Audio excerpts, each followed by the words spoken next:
Outro nome ligado ao presidente foi citado durante o depoimento de hoje, que é o da Ana Cristina Vale, que é a ex-mulher do presidente Jair Bolsonaro. Ela foi convocada pela CPI da Covid para que se preste um depoimento sobre indícios da relação dela com o Marconi, que a gente viu prestou depoimento hoje à CPI. Então nós separamos um trecho, vamos ouvir. Sobre o requerimento que o senador Alessandro Vieira sugere, encaminha para apreciação de convocação da senhora Ana Cristina Bolsonaro, requerimento número 1488. De convocação? De convocação. Eu vou pedir que seja pautado, presidente, dentro do prazo regimental. Essa presidência tem feito a apreciação anterior de requerimentos sem a necessidade de apresentação da pauta. Como se trata de um requerimento apenas, eu pergunto se alguém, além do senador Marcos Rogério, diverge da apreciação. Não tendo, então submeto à apreciação o requerimento 1488 de convocação da senhora Ana Cristina Bolsonaro. As senhoras senadoras e senhores senadores concordam, permaneçam como estão. Aprovado.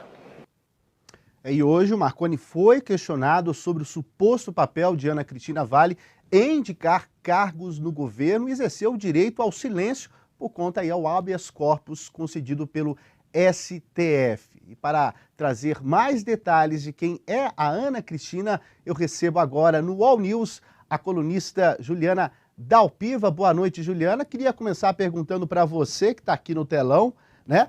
Quem é, afinal, Ana Cristina? Conta pra gente. Oi, Igor, boa noite. Boa noite para todo mundo que está acompanhando a gente. Vocês estão me ouvindo, né? Eu tô perfeitamente. Mais difícil. Tá muito bom. Então, Ana Cristina Vale, ela é uma peça-chave na vida do presidente Jair Bolsonaro.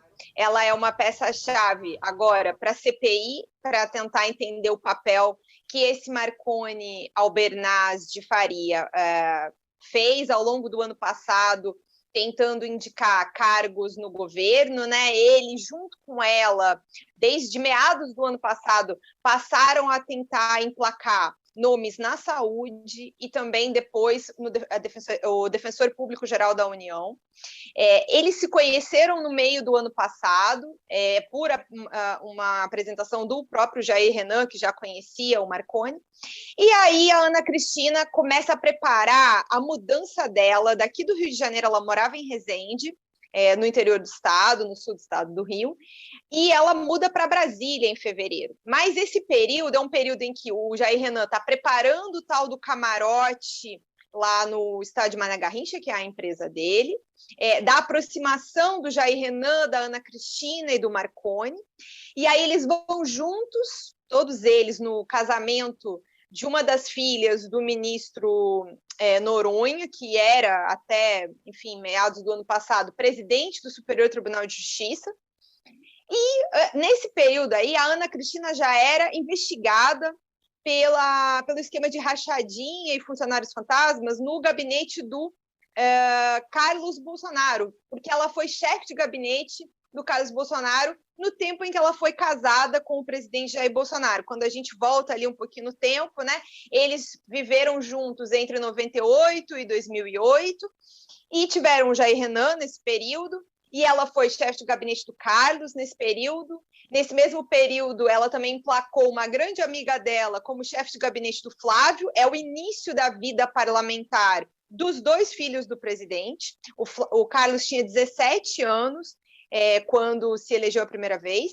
O Flávio tinha 21, 22 no primeiro mandato dele de deputado estadual na Alerj.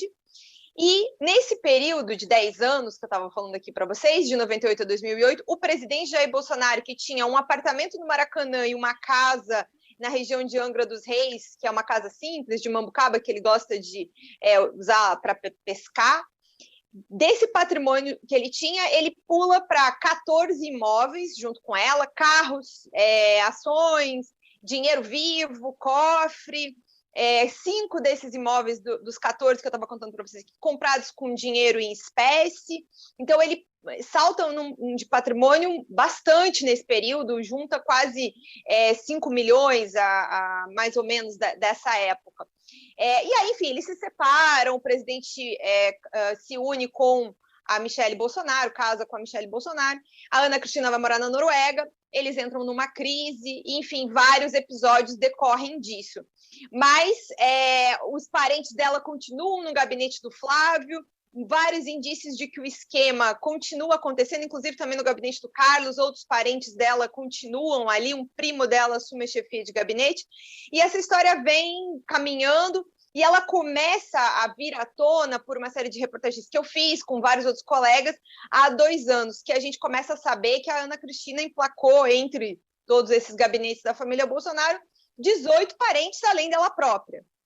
Né? E aí, enfim, agora tudo isso está sob investigação aqui no Ministério Público do Rio de Janeiro. Ela recentemente teve o sigilo bancário dela quebrado nessa investigação do Carlos, junto com o Carlos, que também teve o sigilo bancário quebrado.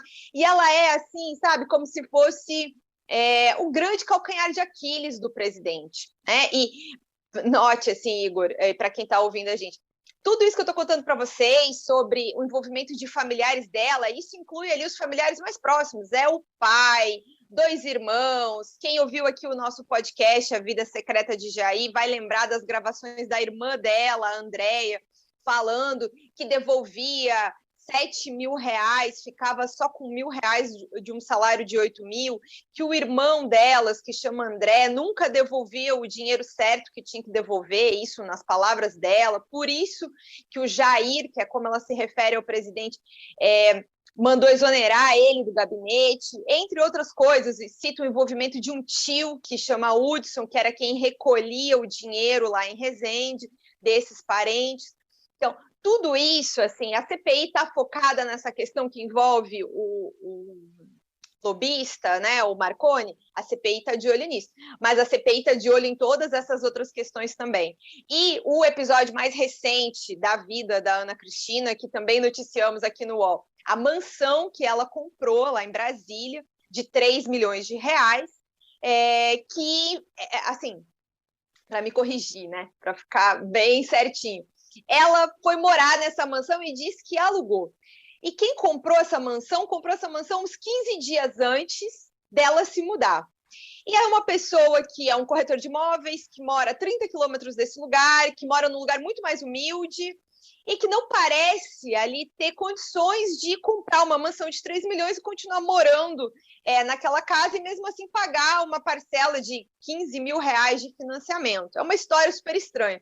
E dias atrás, um ex-funcionário dela deu entrevistas para mim, para o portal Metrópolis, falando que o dinheiro dessa casa, na verdade, quem pagou essa casa foi ela. Ela tem um contrato de gaveta com esse corretor, e depois de um tempo ela passaria esse imóvel para o nome dela. Então, assim, eu acredito que os senadores estão de olho nisso também, e que também devem questionar ela sobre a origem do dinheiro que ela usou para poder pagar essa mansão de 3 milhões.